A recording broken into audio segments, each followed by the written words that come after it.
Afghanistan. War in the Hindu Kush. A war fought by the Soviet Union to prevent the spread of Islamic fundamentalism. Like Vietnam, a conflict dominated by the helicopter gunship.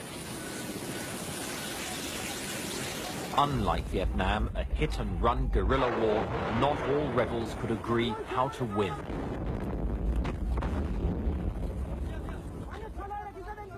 And one fought in often atrocious conditions for which the Soviets were untrained and unprepared.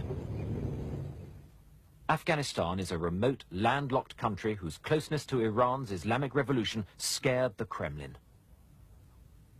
It's also a wild, mountainous country with few metal roads. This lack of easy communications dictated a two-pronged invasion to secure the capital, Kabul, and the towns along the road system.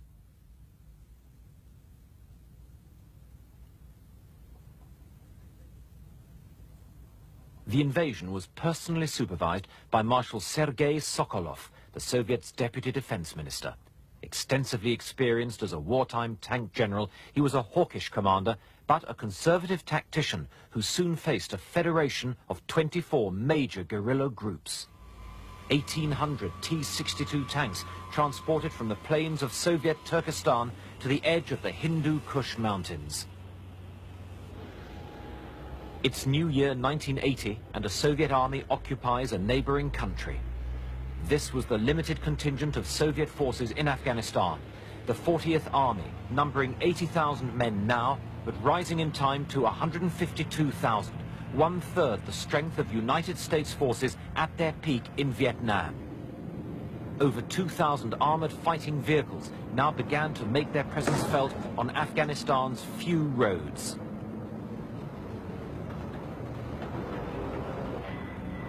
More effective were the Mi-8 helicopter gunships, which would soon become symbolic of this war.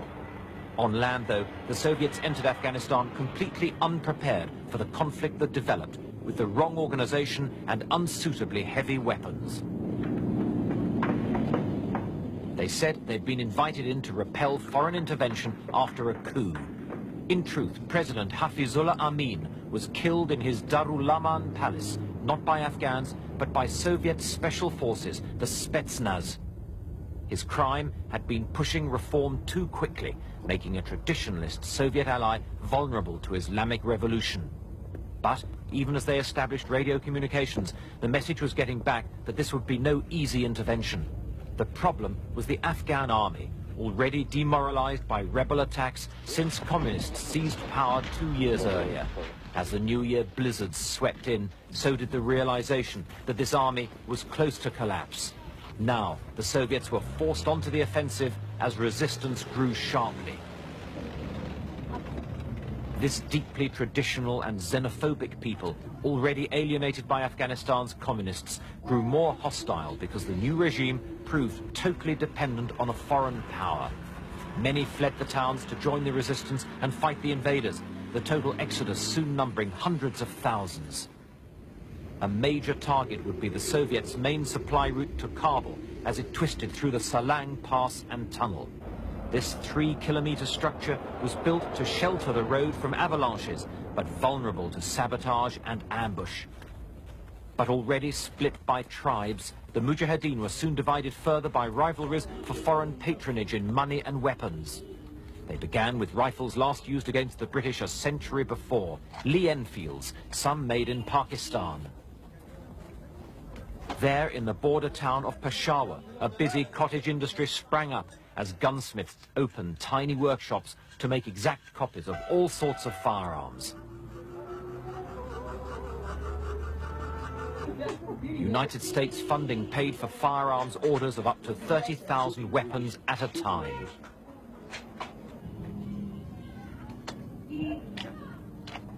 Salesmen eagerly demonstrated their copies of the British Sten gun, stored over racks of reproduction Lee Enfield rifles. Some weapons were more ingenious, like this firearm disguised as a walking stick. Several government officials would be assassinated in Afghanistan's capital. They also displayed captured Soviet weapons, especially the heavy machine guns, central to many a Mujahideen attack. But most popular of all were the Kalashnikovs, known as Kalikovs by the rebels, who swore to fight or die. We want to fulfill our duties, and if we are killed, we are killed in the way of God Almighty. So we haven't lost anything. It's a victory by itself. So we are determined to fight to the last. The resistance concentrated much of its efforts close to the border with Pakistan, where Peshawar offered sanctuary and supplies. The Salang Pass and the Panjshir Valley saw concentrated action by Mujahideen groups reinforced along several key border routes. In early 1980, the Mujahideen resistance controlled 90% of the countryside, though popular outrage at the invasion provided more volunteers than they could arm.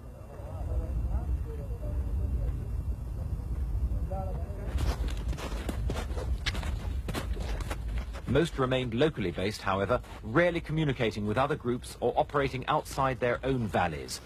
The Dushmans, as the Soviets called the Mujahideen, would be slow to develop sophisticated strategies going beyond simple hit-and-run tactics.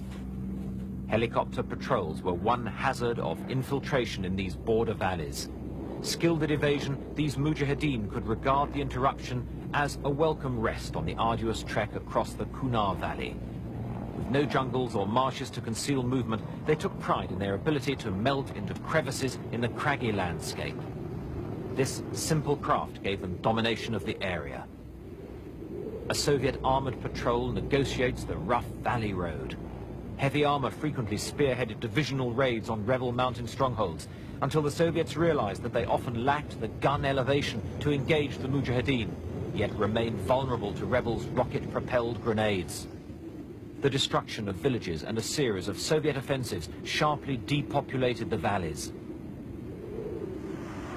Here in the Panjshir, up to 50,000 people fled their homes, moving 80 kilometers into the high valleys, 3,000 meters up in the mountains. With no homes, many were reduced to living in caves.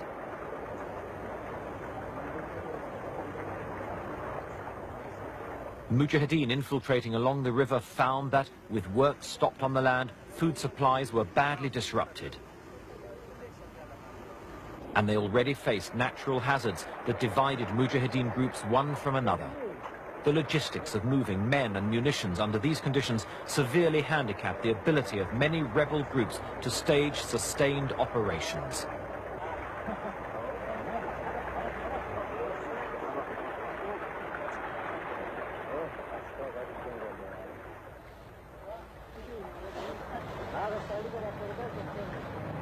Patrolling helicopters had another role too. Thousands of butterfly anti-personnel mines were dropped to disrupt Mujahideen movements. Soviet strike jets added their firepower, called in here in retaliation for a Mujahideen ambush.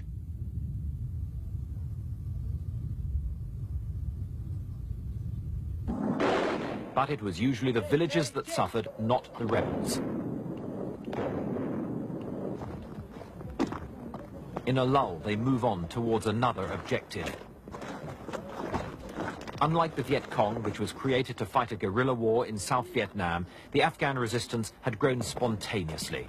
But it lacked the unifying equivalent of a Vo Nguyen Gia with practical battle experience.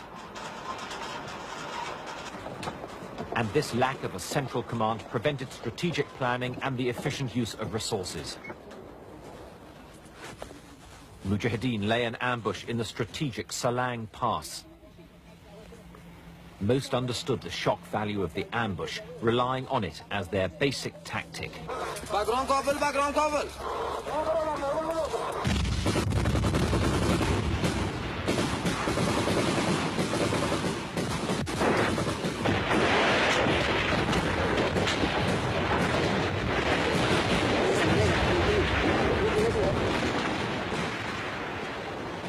They were reasonably good at this form of action, usually targeting oil convoys as they hurried south to Kabul.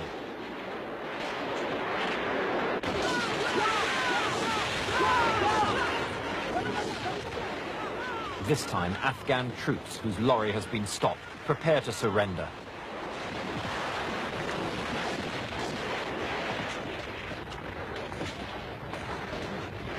The Mujahideen order them to throw down their weapons. A shaven head indicates a young conscript. If he doesn't join the rebels, he'll be escorted to a Pakistani refugee camp.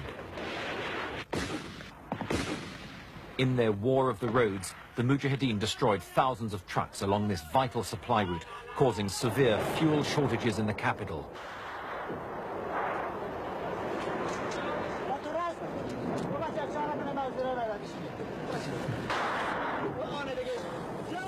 A glance at the instruction book and two rebels prepare to launch a rocket attack. In this most casual of strikes, rockets were aimed merely by being propped against rocks and fired by wires stuck to the casing with airstrip. This haphazard approach meant that sometimes the effects were simply a nuisance. 1, 2, 3.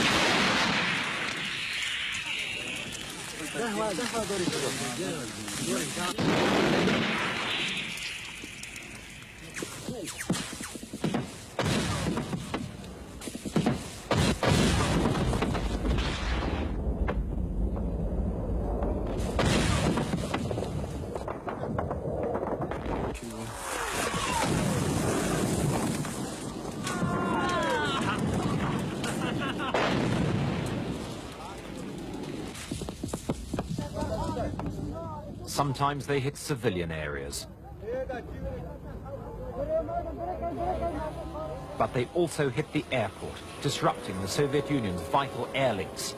And burning fuel meant that more convoys would have to run the gauntlet of the now infamous Salang Pass.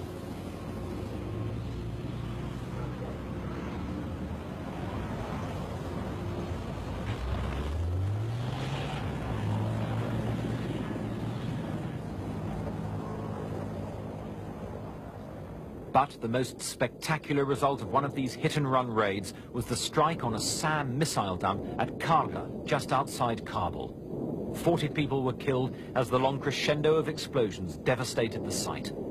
The Soviets denied it was the result of a rebel attack, but later took steps to improve security. After 20 minutes, the massive series of explosions grew to a climax. The approaches to Anava, an important Soviet-Afghan base in the Panjshir Valley. It was from here that counterinsurgency measures were planned and carried out. Heavily bunkered, their defensive attitude soon became regarded as a drain on manpower, so Afghan troops were given a greater part as Soviet thoughts turned gradually to withdrawal. And Afghanistan's often miserable weather sapped the morale of the troops charged with mounting those sweeps.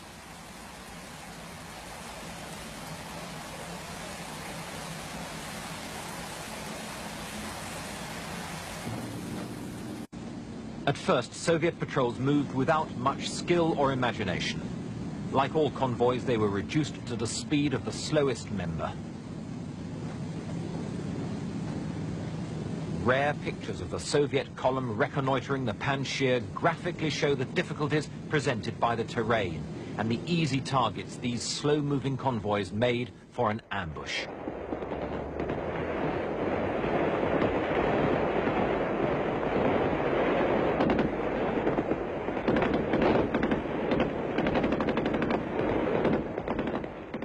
In time, Soviet infantry firepower was sharply increased by the introduction of the AGS-17 automatic grenade launcher. And though this ensured that as many as 10 rebels died for every soldier, their own toll was already sapping the Kremlin's resolve at home. But it was here that the Soviets met the rebel leader who most readily grasped the more advanced theories of guerrilla war, Ahmad Shah Massoud. Moving quickly from simple hit-and-run tactics, he organized mobile forces to counterattack Soviet assault forces and draw units into side valleys, diluting their effort. He observed their advance from high ground, ambushing them at bottlenecks that slowed the advancing columns, creating stationary targets.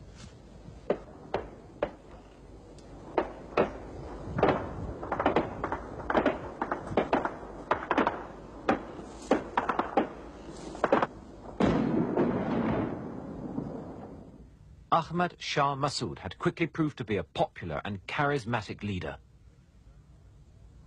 Although he learned guerrilla war from books, he became an effective, shrewd strategist who was undefeated by the Soviets in 9 campaigns.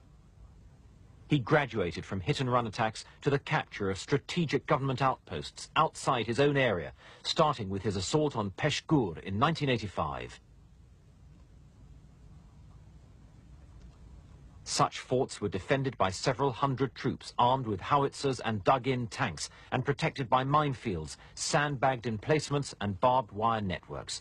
Showing a mature grasp of tactics, his men outflanked the defenses before breaching them. Massoud's success stemmed from being one of only 2 rebel leaders who organized full-time, fully paid, properly trained guerrilla forces. Called motoraks, they were the resistance's first truly mobile units, allowing Massoud to concentrate forces against the most important garrisons and take them. Equally important, he established a unique esprit de corps, as a senior aide explained. Leadership is very important in a guerrilla warfare. He has become and proved to be a charismatic guerrilla leader of Afghans inside Afghanistan. He also shrewdly assessed Soviet strengths as well as their weaknesses.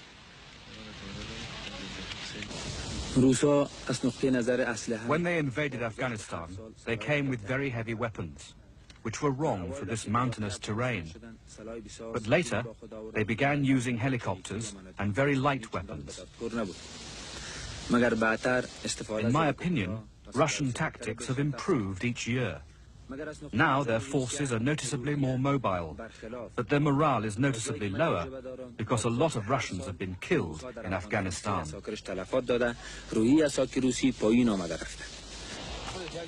The attack on Peshgur in his native Panjshir Valley established Massoud's new ability to take strongly held, fortified positions. Held by 500 men, it was thought proof against guerrilla attack, but Massoud had other ideas.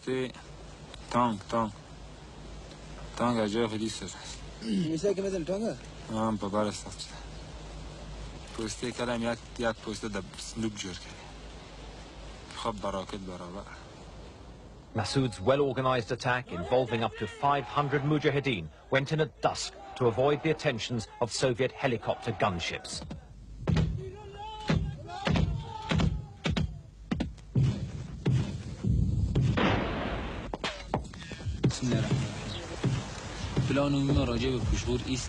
Our main plan for Peshgur is firstly to cut off the aerial and ground supply routes and then capture the 10 outposts surrounding the main base.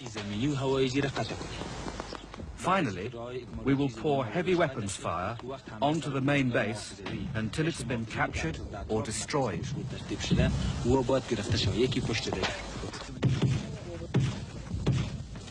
It was an exploit distinguished by skillful coordination of men using radios, by well-organized supporting firepower and surprise tactics.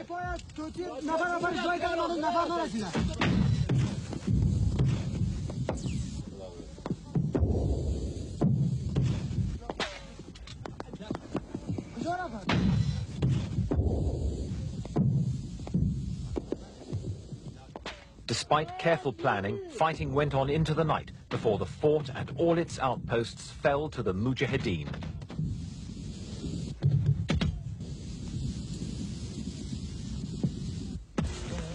Massoud's prisoners included 110 officers and NCOs, but the most important, an Afghan chief of staff, had been killed in the fighting.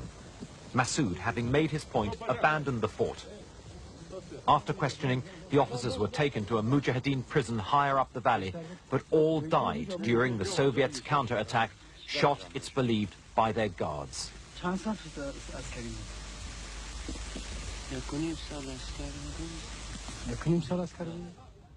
The American Stinger anti-aircraft missile, the weapon most credited with giving the Mujahideen an edge in the war. Just under 2 meters long, it weighs 17 kilos and, despite needing 136 hours training, the rebels soon mastered it.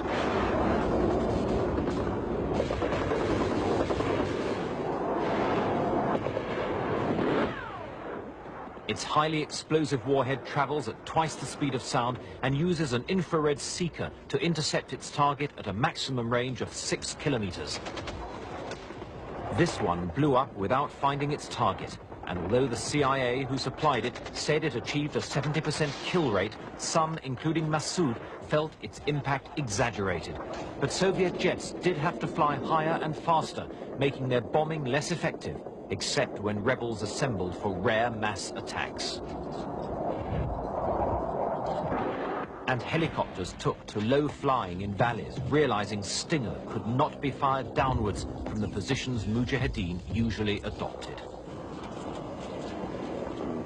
Increasing use was made of anti-missile flares.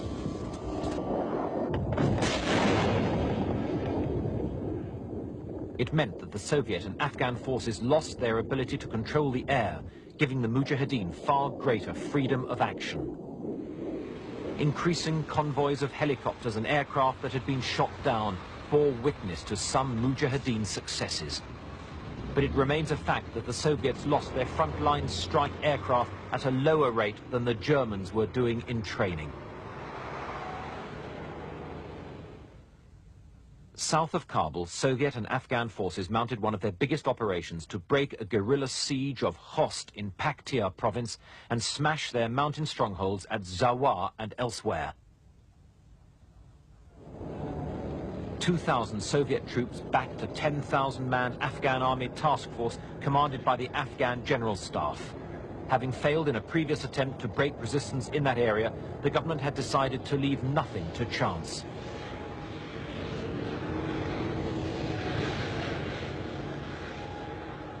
But the show of heavy armor and artillery obscured the fact that the Soviets were, by now, committed to withdrawal.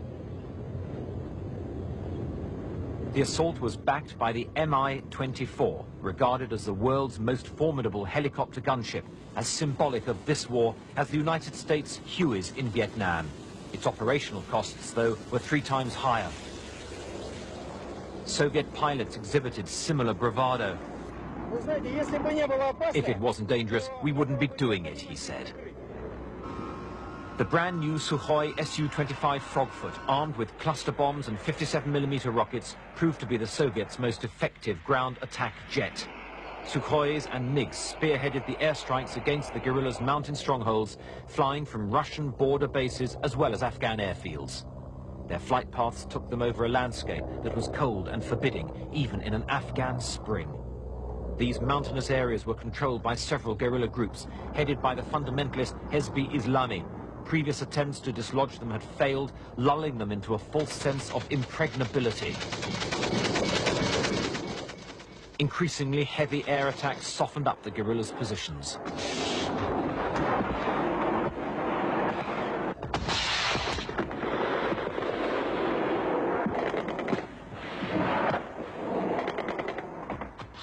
The rocket-propelled grenade was an optimistic anti-aircraft weapon. Flak narrowly misses a swooping Su-25.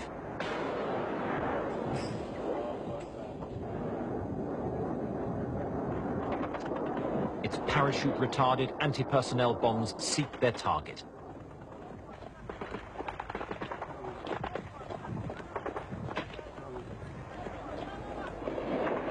Flares were released to deflect the British blowpipe missiles that were in use.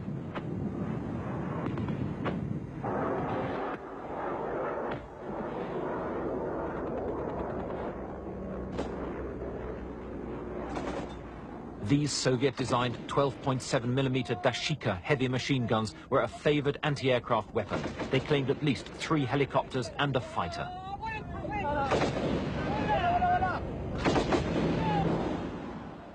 But Soviet helicopters had now acquired armor-plated protection, limiting the effectiveness of these weapons.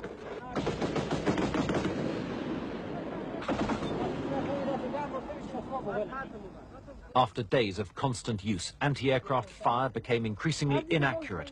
The defenders had fired so many rounds that they had worn out their gun barrels. The Soviets said they destroyed over 250 Mujahideen fortifications in 3 weeks of bitter fighting. Fuel-air incendiaries were particularly effective. But Mujahideen supplies continued to reach hidden positions as the rebels regrouped. Some even received pre-prepared airline meals flown in from Saudi Arabia. The Mujahideen dug fresh networks of trenches and dugouts as others laid minefields out of sight of the new strongholds. The war's one set-piece battle had proved that they could be defeated, but their ability, like the Viet Cong, to regroup beyond national borders meant the Soviet and Afghan forces could not win an outright victory.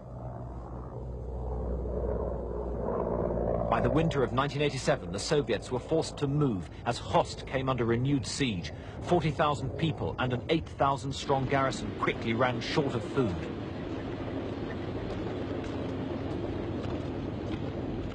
Minefields slowed the progress of Operation Magistral to 1 kilometer a day. 18,000 men were on the move, a strong combined arms force including paratroops, artillery and motorized riflemen backed by helicopter gunships. Once more they were backed by some of the most effective airstrikes of the war.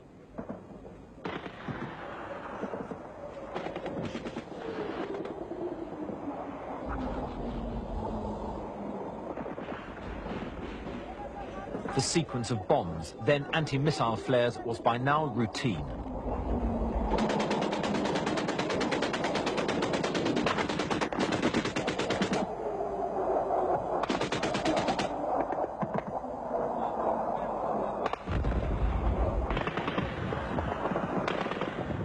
The airstrikes continued relentlessly for over a week.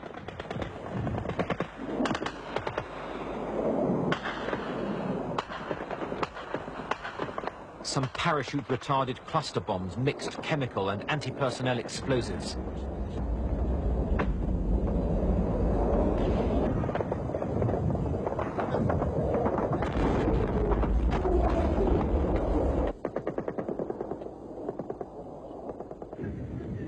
On land, too, enormous firepower was brought down by artillery and long-range missiles and rockets.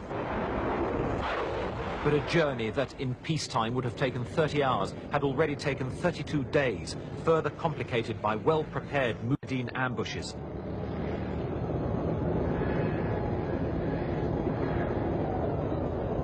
Scouts observe the slowly advancing convoys as a Mujahideen digs in prior to staging an ambush. The water will prevent rising dust, revealing the position of the recoilless rifle crew. Though very efficient at ambush tactics, lack of command coordination meant that too many of these attacks were less effective than they might have been.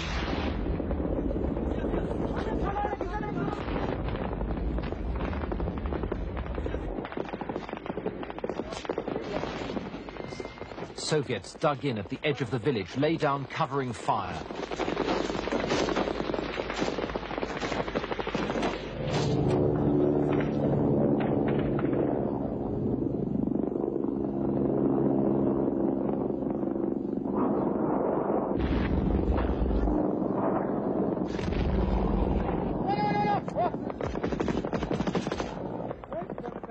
Finally, the Mi-24 gunships come in to suppress the guerrillas.